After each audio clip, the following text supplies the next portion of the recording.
Josie here from Life at 50 and Beyond. Thanks for joining me here on my channel. I have another Dollar Tree DIY for you in a farmhouse style as promised. And if you want this style and you want to achieve the one on the photos here, please stay tuned. So you will need one of these fence, garden fence that you can buy at the garden section of the Dollar Tree. A box cutter, wire cutter. You'll need your handy dandy glue gun, E6000. You'll also need zip ties, paint of your choice, and silk flowers to decorate. So I'm flipping the fence, and at the back there are 4 sections here.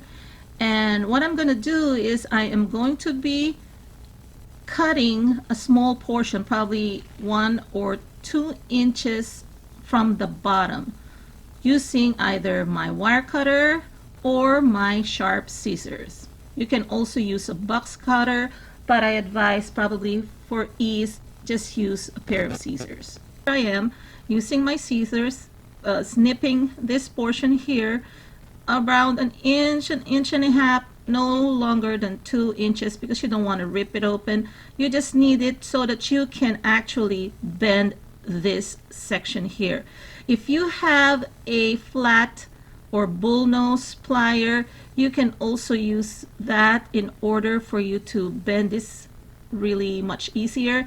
I'm just trying to guide this with my hand because I don't want to break this section that I'm working on. So as you can see, I'm slowly doing it. Even the scroll there or the curved portion, I am also bending it inwards.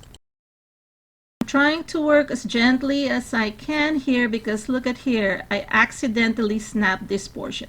I'm still going to use this, although I have 3 extra ones, because I don't think that's a huge damage. I can glue that portion with either my E6000 or my hot glue, but this is how I'm working it now, more gently, because I wasn't controlling my hands earlier. Now I am working a little bit more gently so that I don't add any further damage. So I am just going to continue with each section to bend it, including the scroll or the curve, until I reach the desired shape. Now I'm connecting both ends. As you can see, I am already almost getting there. The indication would be it's more square now at the bottom, and I have the bend that I need. Next, I am going to be cutting the bottom part here, the one that you insert in the soil when you're using it as a fence. I'm using my X-Acto or box cutter, and I'm just kind of slicing it in one direction and then multiple times until I can bend it and then snap it just like so. I'm setting that aside, and I'm going to be using all 3 later on in the project. So I'm going to continue and cut the rest.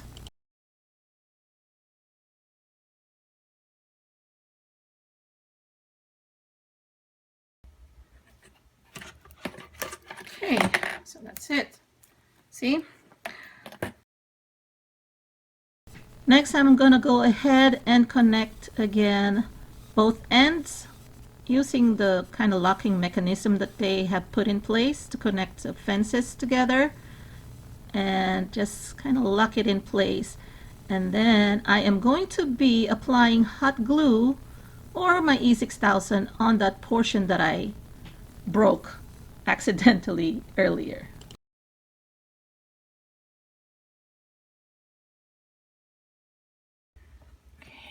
That way.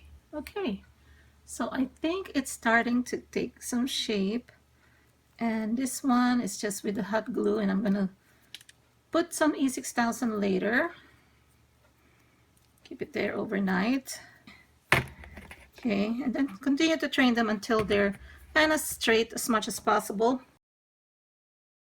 Next, I'll be using these zip ties that I got from the Dollar Tree as well to help in connecting and bending the top of this lantern slash bird cage. So as you can see, First, I am going to try to bend it towards the inside, all 4 sections, but I am going to be connecting them. I think 2 at a time would be perfect. So 2 sections there on each edge. I will try to connect them that way. Okay, using my zip tie. A lot of times they may not be enough to hold, especially if what you're holding is kind of trying to fight back like this one. So I will also be using glue, my hot glue, in order to keep the zip ties in place.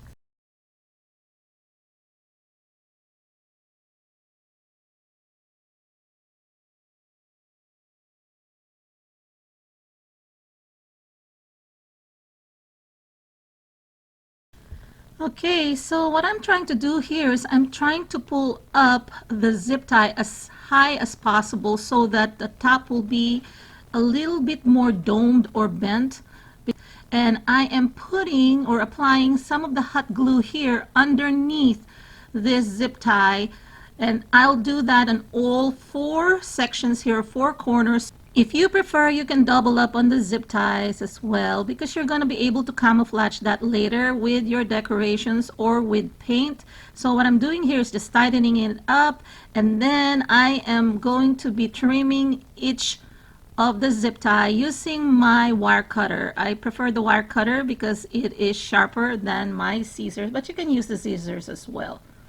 So I am just doing some of the finishing touches here, making sure that this portion here is tight and secure, and I have the dome effect that I am satisfied with. So here it is now with a little bit more dome on the top, and it has taken the shape that I like. To recall the 3 sharp things that I cut that's here on my table, I will be putting them on top later on. Next, I'll be using my craft or acrylic paint, and I'm going to be adding some kind of a distressed finish here, like it's a weathered look. I don't know if you've seen it out there, the real iron grills, sometimes they look like they're weathered and they have peeling paint. So that's what I'm trying to do here to make it a little bit more rustic, make it a little bit more farmhouse. Now, it's up to you. If you don't want to paint it, you can, with brush or sponge, which I'm going to be using, that's the technique I'm going to be using, you can use spray paint if you want to. But for me, I'd rather keep the cost down. I'll be using my craft paint, using my sponge and my small brush to paint both the inside and outside. I'm just applying the paint in one direction. So I go downwards on this portion here, and then sometimes I just dab it, kind of like sponging it. That's why I'm using a sponge brush here that I am just dipping on my acrylic or craft paint, and I am just going to just do this all around on all of the parts of this lantern slash bird cage. I'm doing outside first, and then I'm drying it up for about an hour. I'm going to be also painting the inside. As you can see here, I'm also using the same sponge brush to paint the inner part of the bird cage slash lantern. And then on the narrower portion, because there is an indentation inside, I use my brush with smaller bristles so that I can reach every nook and cranny there. So just brush, brush, brush, and I also use the same thing outside to touch up any space or spots that I want covered. So it doesn't have to be perfect. You want to be as rustic as possible. Like I said, this is going to be kind of like a weathered look. I'm also painting those 3 pieces that I cut from the bottom of the fence. Yes, I'm using all the parts here, and then I will be putting them on, act like an enclosure on the top to finish it off. So I've been placing them in alternate direction so that they will look a little bit more even. So it's kind of dirty when you're working with paint and then hot glue, but then once this is done, you will be so amazed.